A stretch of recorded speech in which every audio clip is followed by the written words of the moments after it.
share with you people out there.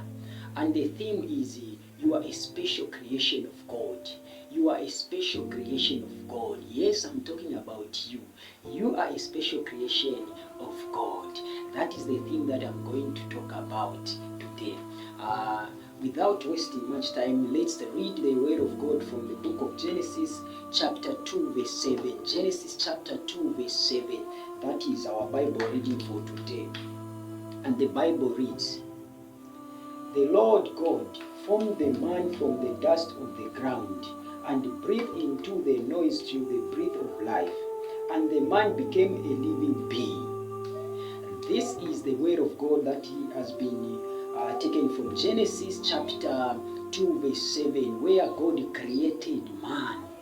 He created man from soil. He formed man from soil, and he breathed the breath of life into the nostril of that man, and that man became a living thing. So far, so good. We have three things here. One, God formed man from soil. Second, he breathed the breath in the nostril of man, and man became a living thing. So today I just want to remind you that you are a special creation created by God. It doesn't matter. God used soil to create you. There is a reason why God never used God to create you. There is a reason why God never used diamond to create you.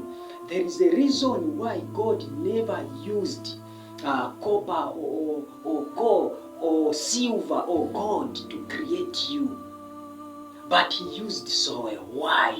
There are some certain things that soil possesses. There are some certain characteristics and abilities the soil possesses that diamond cannot possess, that gold cannot possess, that silver cannot possess.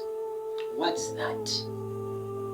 If you plant a seed on diamond stone, it will never germinate. If you plant a seed on gold, it will never germinate. But try.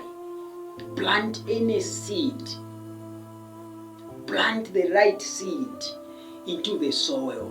I can assure you it will germinate. And the plant will grow and produce fruits, and others will eat from it. That was the intention why God created man he formed man using soil. Why? Because he knew that man needs the word of God, and the word of God, it's like a seed. Once it drops into your life, it have to start germinating. It must start growing. So you are the special creation of God. Wait for part 2 of this ceremony. My name is Brother Michael Chisheta. Have a lovely day. May the Lord bless you out there. In Jesus' name I pray. Amen.